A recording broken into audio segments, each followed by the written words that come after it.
Shalom Bapak Ibu Saudara-saudari terkasih dalam nama Tuhan kita Yesus Kristus.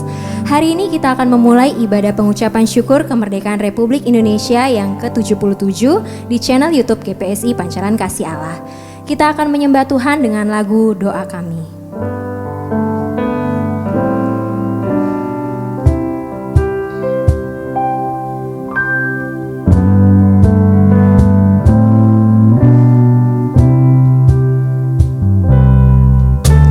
Syukur untuk setiap rencanamu dan rancanganmu yang mulia. Dalam satu tubuh kami bersatu menjadi duta kerajaanmu. Ucapkan berkat atas Indonesia, biar kemuliaan Tuhan akan nyata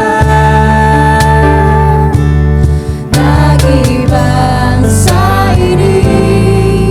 Kami berdiri dan membawa doa kami kepadamu. Sesuatu yang besar pasti terjadi dan mengubahkan negeri kami. Hanya namamu Tuhan ditinggikan atas seluruh bumi.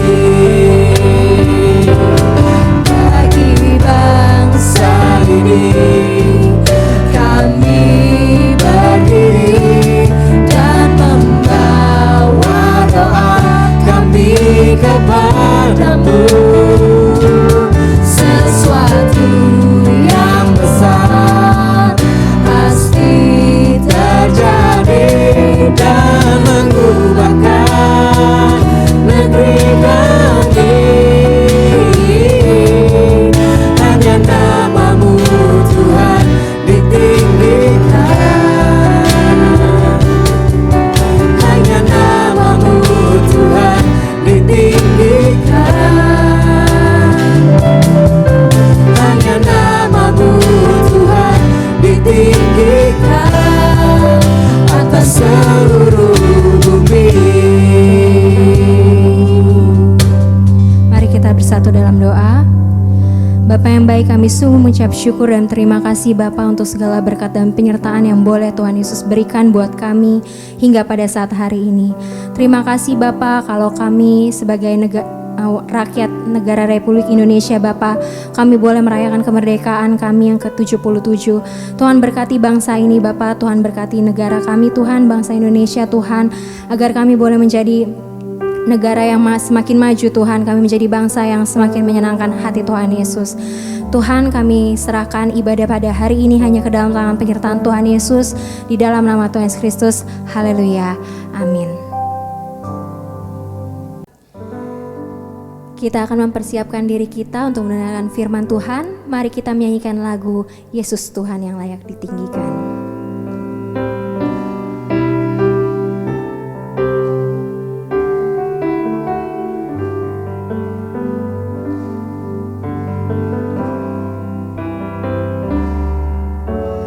Yesuslah Tuhan yang layak ditinggikan, layak disembah oleh suku-suku bangsa. Dengan darah-Mu Kau telah tebus dosaku, genapi Tuhan firman-Mu atas negeriku. Hatiku rindu melihat kemuliaan-Mu. Hatiku rindu melihat curah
Sebelum kita merenungkan firman Tuhan, mari kita berdoa.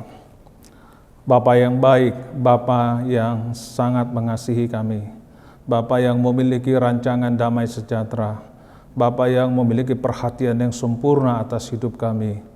Engkau berkata, sehelai rambut kami tidak jatuh ke bumi tanpa sepengetahuan Tuhan. Kami sungguh bersyukur dan sangat berterima kasih.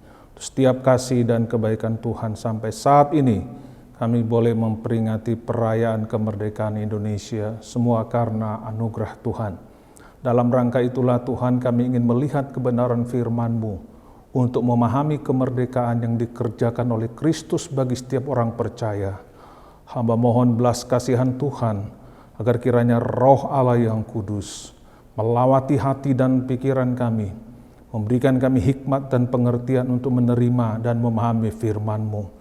Semua kekuatan, kuasa, dan pesona yang menghalangi penerimaan dan pemberitaan firman Allah yang hidup, kami ikat, kami patahkan, kami tolak demi nama Yesus Kristus, orang Nazaret, Sang Pembebas yang kekal.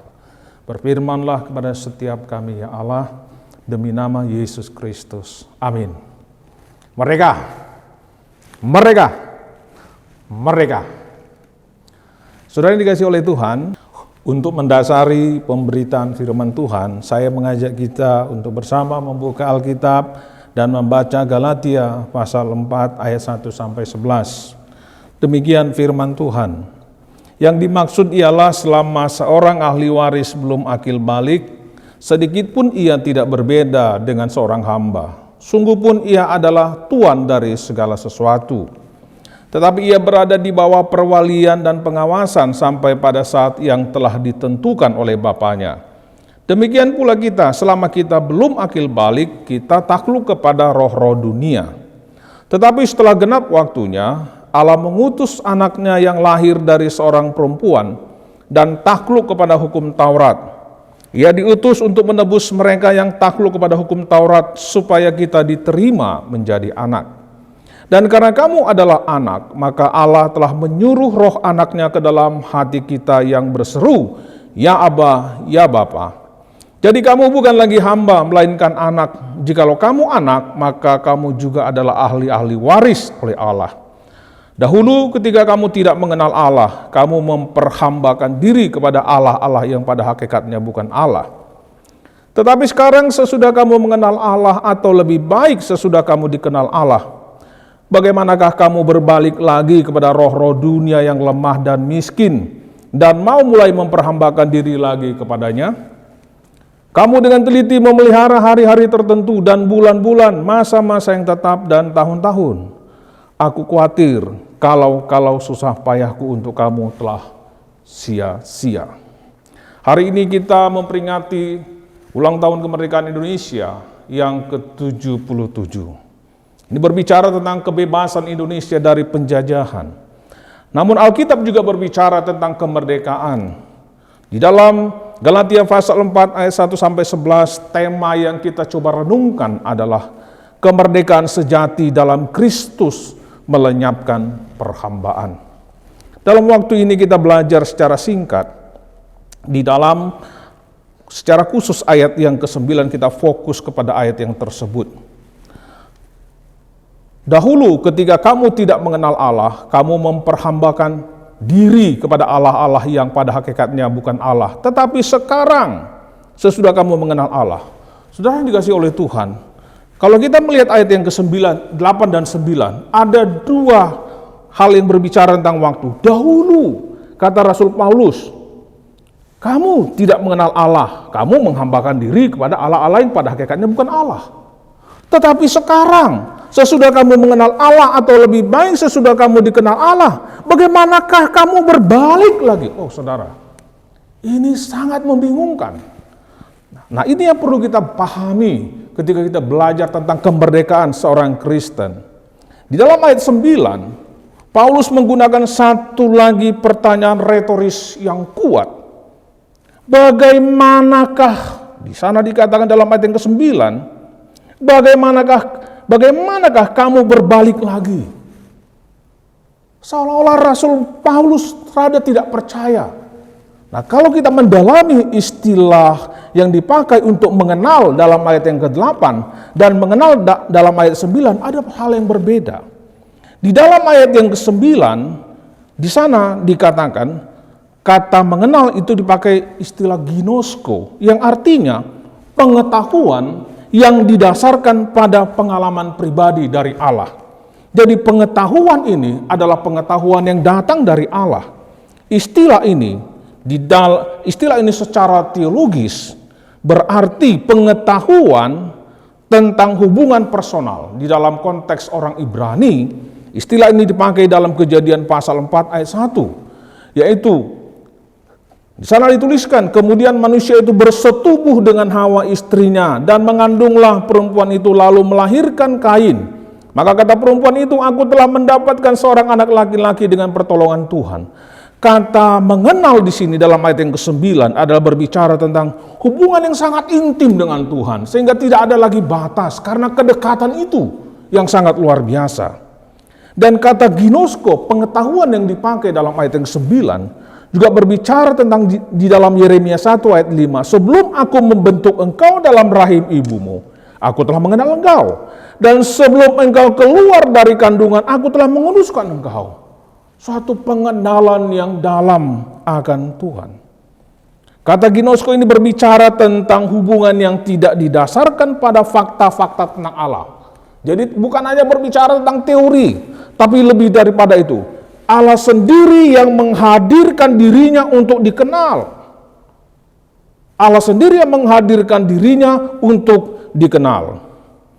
Hubungan ini tidak didasarkan tentang fakta-fakta tentang Allah, tapi prakarsa Allah akan perjanjian. Artinya begini, jadi dengan demikian, jemaat Galatia ini adalah jemaat yang sudah bertobat, jemaat yang lahir baru, jemaat yang mengalami pengalaman yang indah dengan Tuhan, mengenal Tuhan secara pribadi. Itu sebabnya Paulus memakai istilah, kamu mengenal Allah, ginosko. Sedangkan di dalam ayat yang ke-8 dipakai kata eido, kamu mengenal Allah. Kata ini berarti mengenal melalui panca indera, pikiran, dan persepsi. Artinya orang bisa mengenal Allah sama. Kita orang Kristen mengenal Allah Maha Kasih. Orang non-Kristen juga, beberapa agama lain juga mengenal Maha Kasih. Kita mengenal Allah Maha Tahu, tapi agama lain juga mengenal Maha Tahu. Ini namanya teori. Kita mengerti tentang Tuhan. Nah, itu yang dipakai dalam ayat yang ke-8. Bahwa ketika mereka dulu sebelum mengenal Tuhan, mereka tahu Tuhan di dalam persepsi saja. Tetapi di dalam ayat 9, mereka mengenal Tuhan itu sudah lebih jauh. Mengenal Tuhan secara pribadi. Hati Tuhan, bahkan Tuhan mengenal mereka. Saudaraku yang dikasihi oleh Tuhan. Dan Paulus berkata, bagaimanakah kamu berbalik lagi? Dalam terjemahan Alkitab yang lain, New American Standard Bible, di sana dikatakan, bagaimanakah kamu berbalik lagi ke hal-hal yang mendasar, yang lemah dan tidak berharga?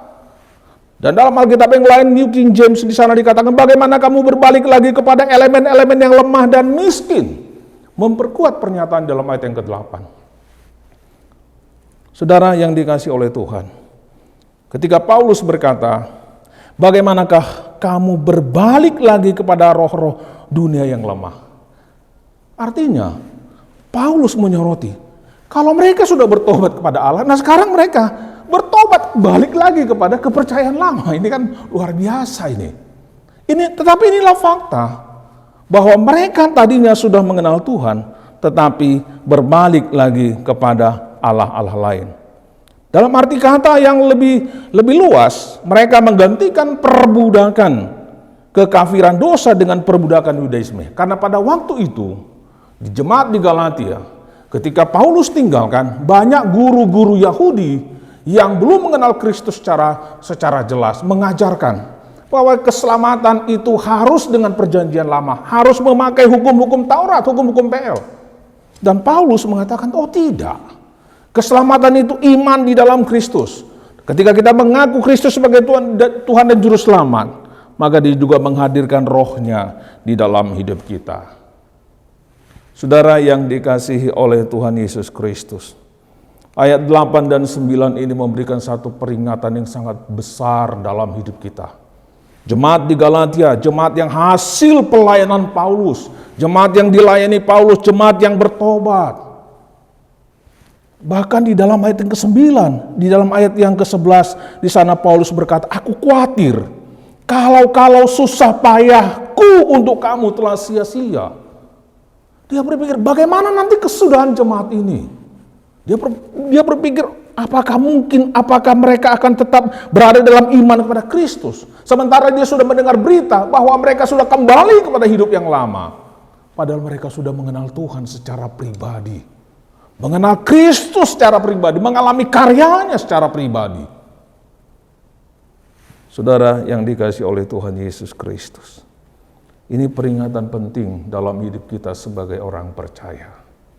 Ini peringatan penting dalam hidup kita sebagai orang percaya dalam kita mengiring Tuhan. Dan apa yang dialami oleh jemaat di Galatia ini menjadi satu peringatan yang sangat penting dalam hidup kita dalam mengiring Tuhan. Karena kenyataannya di dalam ayat yang berikutnya, di dalam ayat yang ke-5, Paulus berkata bahwa mereka sudah ditebus. Ia diutus untuk menebus mereka. Jadi jemaat di Galatia ini, jemaat yang sudah ditebus oleh Kristus, tapi meninggalkan Kristus pada kehidupan yang lama. Mereka sudah dibebaskan dari kutuk hukum Taurat. Mereka sudah dibebaskan dari kutuk hukum Taurat. Dalam Galatia 3 ayat 13, Paulus berkata, Kristus telah menebus kita dari kutuk hukum Taurat dengan jalan menjadi kutuk karena kita. Sebab ada tertulis, terkutuklah orang yang digantung di kayu salib. Kristus menjadi terkutuk karena kita orang-orang terkutuk. Untuk menggantikan orang-orang terkutuk, maka harus Allah sendiri menjadi terkutuk. Dan standar untuk membebaskan manusia berdosa dengan standar Allah, maka Allah sendiri yang harus mati. Dia menjadi terkutuk. Sudah selesai sebenarnya persoalan itu. Tetapi saudara yang dikasihi oleh Tuhan, inilah fakta yang kita lihat dalam kehidupan pelayanan, dalam kehidupan orang-orang percaya. Dalam ayat yang ke-9 tadi, bagaimana Paulus berkata, bagaimanakah kamu berbalik lagi kepada roh-roh dunia yang lemah dan miskin, mulai memperhambakan diri lagi kepadanya? Apa yang menjadi pelajaran penting dari bagian firman Tuhan ini? Yang pertama, ini adalah peringatan keras bagi saudara dan saya. Tidak ada istilah kalau kita melihat ini, tidak ada istilah kalau saya sudah percaya kepada Kristus, maka selamanya saya akan selamat. Tidak. Harus ada tanggung jawab. Harus diisi. Apa yang harus diisi untuk mempertahankan? Kenyataannya mereka yang sudah dilayani oleh Paulus, ketika ada pengajar sesat, mereka mengikuti dan meninggalkan Kristus. Ini peringatan keras. Yang kedua, yang perlu kita lihat dalam hubungan kemerdekaan adalah tanggung jawab dalam mengisi kemerdekaan itu. Dalam Galatia 5 ayat 1 di sana dikatakan, supaya kita sungguh-sungguh merdeka. Kristus telah memerdekakan kita. Amin. Kristus sudah memerdekakan kita dari kuasa dosa, kuasa hukum Taurat, kuasa iblis. Sudah selesai. Karena itu, katanya, berdirilah teguh dan jangan mau lagi dikenakan perhambaan. Galatia 5 ayat 13, saudara-saudara, memang kamu telah dipanggil untuk merdeka, tetapi janganlah kamu mempergunakan kemerdekaan itu sebagai kesempatan untuk kehidupan dosa. Melainkan, layanilah seorang yang lain oleh kasih. Tanggung jawab dalam mengisi kemerdekaan, fokus kepada imanmu kepada firman Tuhan. Sekalipun dikatakan, wah itu hamba Tuhan yang bisa membangkitkan orang mati. Hamba Tuhan yang bisa berjalan di atas air seperti Yesus. Puji Tuhan kalau betul. Tetapi kalau dia tidak membawa hatimu semakin mencintai firman, abaikan. Itu bukan dari Tuhan. Ingat, iblis pun bisa melakukan mujizat. Dan iman kita tidak tergantung kepada mujizat. Iman kita didasarkan kepada firman. Berdirilah teguh. Itu tanggung jawab yang pertama. Dan yang kedua, layanilah seorang akan yang lain. Selama Tuhan belum panggil kita, maka tanggung jawab dalam kemerdekaan itu adalah layanilah seorang akan lain. Melayani seorang akan yang lain. Jadi berarti jangan mau hanya dilayani. Amin. Jangan hanya mau dilayani. Oh, aku sudah dilayani, sekarang aku mau melayani. Setiap orang punya kesempatan untuk melayani. Oh, jangan bilang aku nggak bisa apa-apa, aku nggak bisa, aku hanya bisa dilayani. Enggak, engkau bukan anak Tuhan yang baik kalau engkau berkata aku hanya bisa dilayani. Di sini dikatakan, layanilah seorang akan yang lain oleh kasih. Sederhana untuk melayani Tuhan itu. Tanya pendetamu apa yang harus dilakukan. Mungkin dari jarak 10 meter atau 1 kilometer dari rumahmu ada jemaat yang sudah lama tidak hadir. Engkau bisa datang. Engkau melayani dia. Sederhana. Oh, enggak ada waktu, tapi hari Minggu ada waktu. Engkau bisa datang pagi-pagi. Engkau datang di gereja. Mulai ibadah jam 9, engkau datang jam 7. Engkau datang di sana berdoa. Supaya Tuhan hadir, Tuhan memberkati, Tuhan melawat ibadah. Banyak hal yang bisa dilakukan. Intinya isi kemerdekaan itu dengan layanilah. Yang ketiga, apa tanggung jawab dalam mengisi kemerdekaan? Dalam 1 Petrus 2 ayat 16, hiduplah sebagai orang merdeka. Bukan seperti mereka yang menyalahgunakan kemerdekaan itu untuk menyelubungi kejahatan-kejahatan mereka. Tetapi hiduplah sebagai hamba Allah. Hidup sebagai hamba Allah artinya hiduplah dalam kekudusan dan kebenaran. Itu panggilan hidup orang-orang merdeka. Jadi kalau orang merdeka itu bisa dilihat, sederhana, hal-hal yang sederhana. Orang-orang yang merdeka dalam kekudusan dan kebenaran. Jangan kompromikan kebenaran. Hidup dalam kekudusan. Ya, tidak. Itulah hidup orang merdeka. Tapi orang yang diperbudak, orang yang masih diperbudak, itu mengkompromikan kebenaran. Enggak apa-apa, Tuhan tahu kita lemah kok. Tuhan tahu kok, Tuhan Maha tahu itu. Enggak bisa. Sorga enggak pernah kompromi dengan hal seperti itu. Kita yang seringkali membuat dalil karena ego kita, karena kepentingan kita. Saudaraku yang dikasihi oleh Tuhan, hiduplah sebagai orang merdeka dalam kekudusan sebagai hamba Allah. Jangan menutupi dosa lagi. Tuhan senang dosa dibongkar, diselesaikan. Itu ciri pekerjaan Roh Kudus. Ciri pekerjaan Roh Kudus dia membongkar dosa, tapi ciri pekerjaan daging adalah menutup itu dosa. Dan menyimpan dan melakukan lagi dengan diam-diam. Dan Roh Tuhan selama hidup dalam hidup kita akan menggelisahkan terus. Tetapi kalau terus-menerus Tuhan tegur, Tuhan ingatkan dan kita masih terus bermain-main, akan tiba masanya nanti Roh Tuhan akan berduka, lalu Tuhan akan meninggalkan. Kemerdekaan sejati dalam Kristus melenyapkan perhambaan. Mari kita membuka diri kita. Dalam hal apa kita masih diperhamba? Kemalasan? Ya. Kita diperhamba, pekerjaan sehingga sulit berdoa. Hal-hal yang membuat kita sulit untuk melayani Tuhan, itu bisa menjadi bagian daripada kita diperhamba. Orang yang merdeka adalah orang yang melayani Tuhan. Orang yang merdeka hidup dalam kekudusan. Orang yang merdeka adalah dia yang melakukan kebenaran. Kiranya kita hidup terus di dalam kuasa kemerdekaan yang dilakukan oleh Kristus di kayu salib. Sampai dia memanggil kita. Mari kita berdoa. Terima kasih untuk firman-Mu yang mengingatkan kami Tuhan. Oh, betapa kami harus berjuang mengisi kemerdekaan yang sudah Kristus lakukan di kayu salib. Hamba menyampaikan Tuhan dalam waktu yang singkat ini. Namun hamba mohon Allah Roh Kudus, Guru yang agung menjamah hati kami. Menyelidiki hati kami semua. Di hal-hal mana kami masih diperhamba ya Tuhan. Diperhamba oleh ego, diperhamba oleh kemarahan, diperhamba oleh kepentingan, diperhamba oleh keras kepala, diperhamba oleh uang, diperhamba oleh pekerjaan. Banyak hal Tuhan.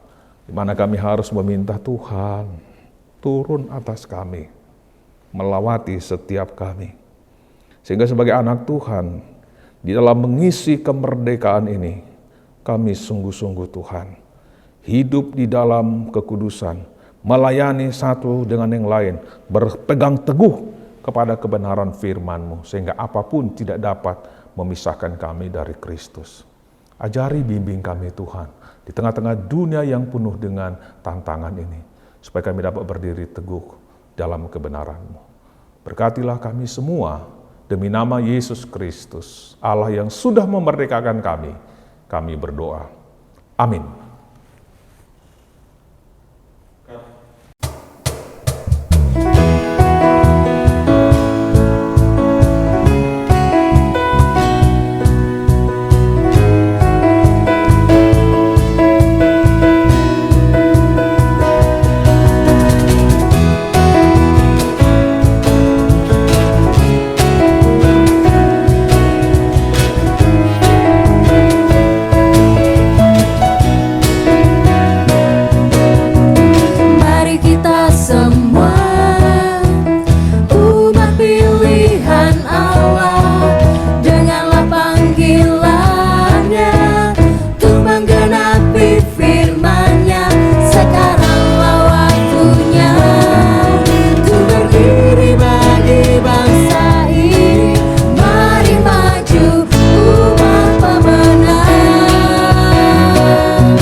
Saudara dikasihi oleh Tuhan, kita akan menaikkan doa syafaat kita.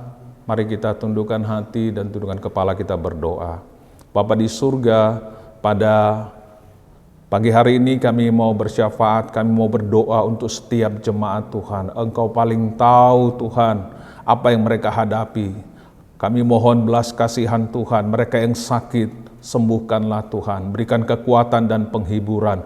Mereka yang bergumul dalam masalah suami istri, Tuhan tolong Tuhan agar ada pemulihan. Mereka yang bergumul dalam hal keluarga, orang tua dan anak, dan pekerjaan, dan studi, dan pergaulan, kami mohon belas kasihan Tuhan. Kami mohon pertolongan Tuhan, kami mohon campur tangan Tuhan. Ya Allah, kasihanilah, kasihanilah, kasihanilah kami.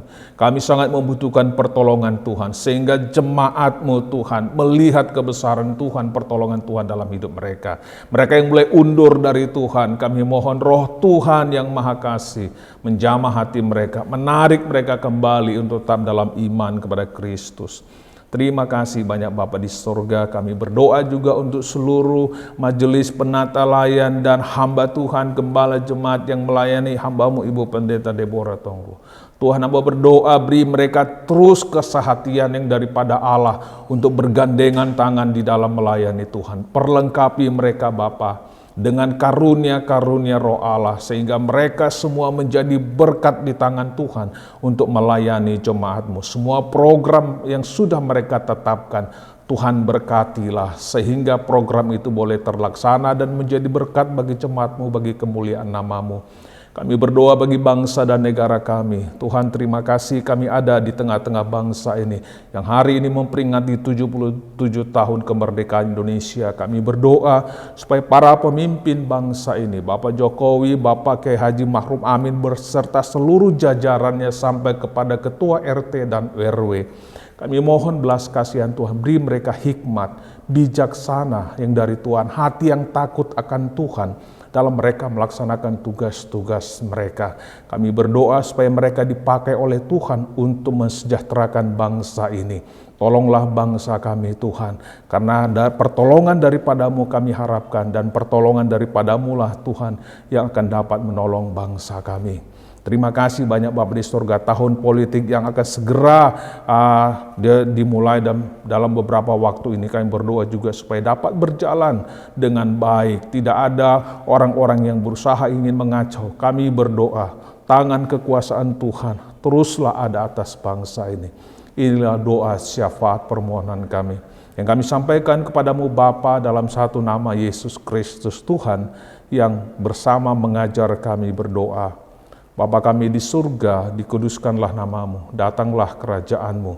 Jadilah kehendak-Mu di bumi seperti di surga. Berikanlah kami pada hari ini makanan kami yang secukupnya, dan ampunilah kami akan segala kesalahan kami, seperti kami juga mengampuni orang yang bersalah kepada kami. Dan janganlah membawa kami ke dalam pencobaan, tapi lepaskanlah kami daripada yang jahat.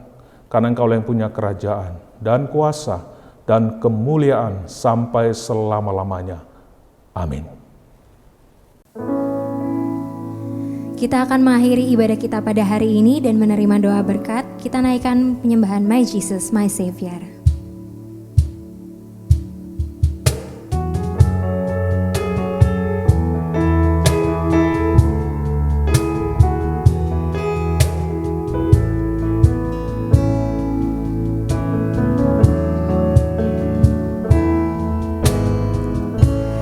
My Jesus, my Savior, Lord, there is none like you.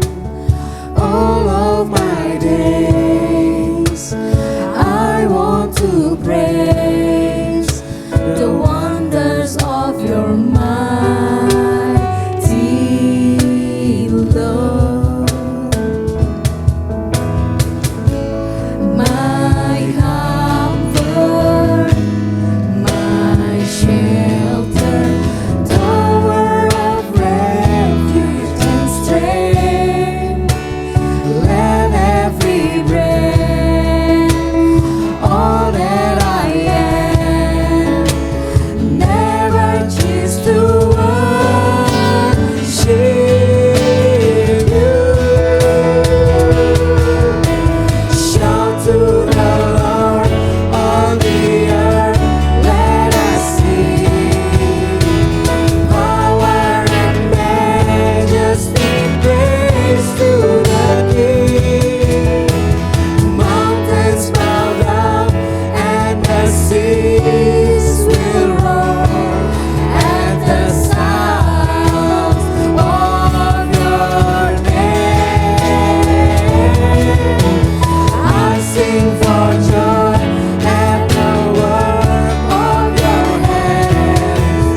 Saudara yang dikasihi oleh Tuhan Yesus Kristus, kita akan mengakhiri seluruh rangkaian ibadah.